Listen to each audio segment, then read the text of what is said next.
Hey folks, how's it going? This is Iron Seagull here, and I was thinking that Something Is Growing website that I showed off in yesterday's video that looks to be promoting the upcoming expansion pack, that it wouldn't get any more updates for at least a few more days. But a day later, here we are with another update. So when we go in here, now the time of day has changed a bit. We got some mist going along the ground. We got a gnome by that not lemonade stand. It might be an apothecary table. The plant in the middle has grown some, and I got some comments saying that it does look like a fern that grows in New Zealand, though I don't know if it's specifically symbolic of New Zealand or if it is a fern that happens to also grow in other places, therefore it could be those other places instead. To the left, we have a bush that's now being harvested, and it has a basket full of fruit. I can't tell what fruit it is, though. I don't know. Definitely not kiwis. But yeah, I don't know. Let me know in the comment section below what you think that is, because I am really confused. We also have some new text in the top left. Get lost in natural living. You wake up under the stars and see other Sims meeting their needs outdoors without beds or plumbing. You're hungry, but you spot some delicious looking mushrooms by a tree. Looks like you'll sustain yourself just fine. I wonder what this all means, because we have had tents since Outdoor Retreat, so we can sleep outside without beds. And with plumbing, we already have those party bushes that we've been receiving since Get Together, where your Sims can relieve themselves and also woohoo in them.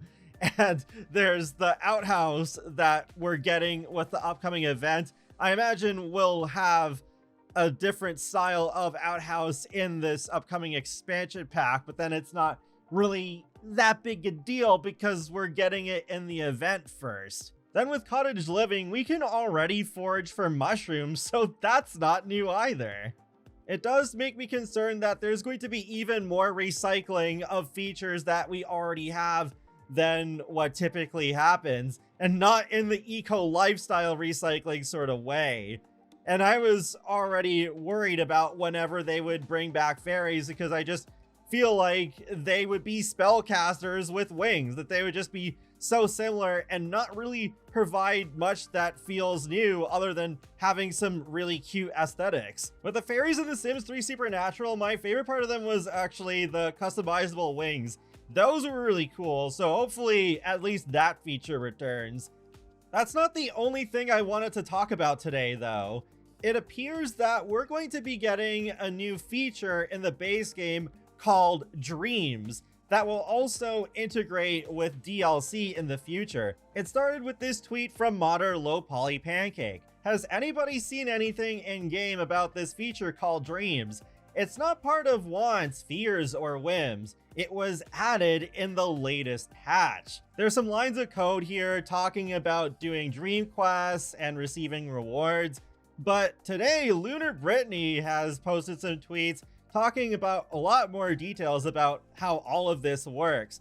So select a dream to fulfill long-term goals for your Sims.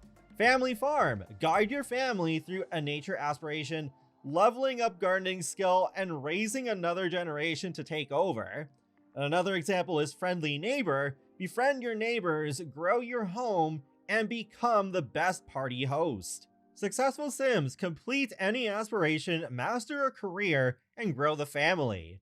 Generations, build a multi-generational household that can set your Sim family up for success. These are some of the first base game dream quests, guessing like actual wants that guide Sim life. There will be DLC ones too. Here's an example of a select a dream screen. I don't know why only 2 of them are here. There's still some context that I don't really have. Is it just under certain circumstances where these dreams appear? Are they events? Because why is there this much stuff in the game and it hasn't been activated? Because we've had plenty of leaks in the past, but usually it doesn't look this complete. So yeah, very odd. Literally thousands of simoleons at every objective being rewarded. Is itMaxis just being clueless to how to retain attention to new players? Or are new players just this quick to give up to require basically money cheats in their face for bothering to play the game? So we have an example here of the Generations Dream. You can buy a household object worth at least 1,000 simoleons, get promoted in a career, have an infant, toddler, or child reach the next life stage. So it feels pretty short term, like a certain other feature that we've had in the past, scenarios. But it says objective 2 of 6. Add children to the household by using a computer to adopt or by having a baby. Have a baby by getting into a romantic relationship and select a try for a baby. You can also choose have a science baby from the home section of the phone or from a computer. Sims age up when they reach the end of a life stage or by blowing out candles on a cake. Check the Simology panel to see how many days remain in the life stage. To age up early, bake or purchase a cake and then add birthday candles and have the sim blow them out. And for that, you get 2,500 simoleons. Lunar Brittany also says, I don't know, this is like the 6th time they're shoving something specifically for newbies instead of refining their already redundant and dull systems. Called aspirations and wants and fears, now bucket list, midlife crisis, New Year's resolutions. I like the bucket list, midlife crisis, and New Year's resolutions, but I mean, they really gotta update wants and fears to cover more of the older content. And I don't know, aspirations, opinions definitely vary on that. I prefer how aspirations were done in The Sims 2, where they were way more long-term, but so many of the aspirations of The Sims 4 just feel like a glorified mission mode. And then to have these dreams also thrown in here, I don't know, it just seems pointless. Like I mentioned scenarios a minute ago, why not just bring scenarios back, right? Like, it's pretty much the same idea.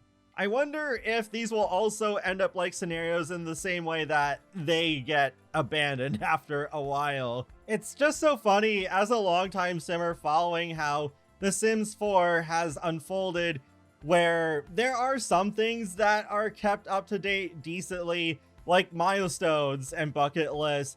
But then you have things like the limited time events where they've tried to do them in different forms, like the triple boost weeks and limited time scenarios. And now the one that they really seem to be sticking with are the events that they're doing now, like Reaper's Rewards and upcoming Nature's Calling.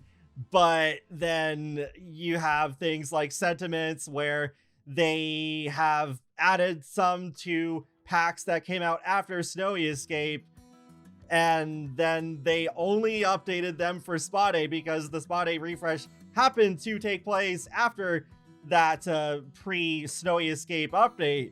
So it's just like, okay, they could have just reused scenarios at least twice now. They're just trying to repackage it in a shinier looking format and hoping that it sticks better than the previous iteration, instead of just improving that previous iteration. Similar thing going on with tutorials too. We used to have a dedicated voice tutorial in its own save. That seemed fine, but then for some reason they got rid of it, and now we have things like the discovery quest and the Emily guidance system. The controls overlay that we got very recently, I don't mind, but then now it seems like we're getting this dreams feature. From my point of view, it looks like a downgrade compared to what we had for no reason, because we're talking about free content here. It's not like it is directly giving them revenue for having a tutorial in the game. So I wonder what it is like getting into The Sims 4 now from the perspective of someone who has never played any Sims game and knows nothing about them. Is it confusing? Or does it somehow all work? I don't know. It's not a perspective that I can give since I've been playing since about a year after The Sims 1 came out. To me, it just seems incohesive and slapped together when they already had something pretty much perfect right in front of them. But wrapping up this whole video, going back to the Something Is Growing website, I wonder what to expect in terms of frequency of the updates, because I just figured, oh, okay, maybe like every few days or something. But to have 2 days in a row it makes me wonder then, are they like intending to set up an expectation that we'll get something new every day? Because we're not even getting the roadmap until this Thursday, and then the trailer for this pack on the 12th. So will there already be yet another thing tomorrow, or will there not? I don't know. It's kind of odd, like they're even doing this much before we fully know the theme of the roadmap. I also wonder if then they'll keep making these websites or landing pages or whatever you want to call them for every single expansion pack going forward, or is it just, okay, they want to hype up this particular one for some reason, maybe because fairies are a pretty highly requested feature. Then with dreams, we'll have to see what the heck happens with that, because that is weird that there is so much data for that in the game with pictures and everything. I would not be shocked if we get that officially announced pretty soon. Maybe that'll be something we get in the update before the next expansion pack. Feel free to let me know your thoughts in the comment section below, and be sure to subscribe if you'd like to keep up with my latest gaming content. I will talk to you all later, and have a great day. Thanks for watching.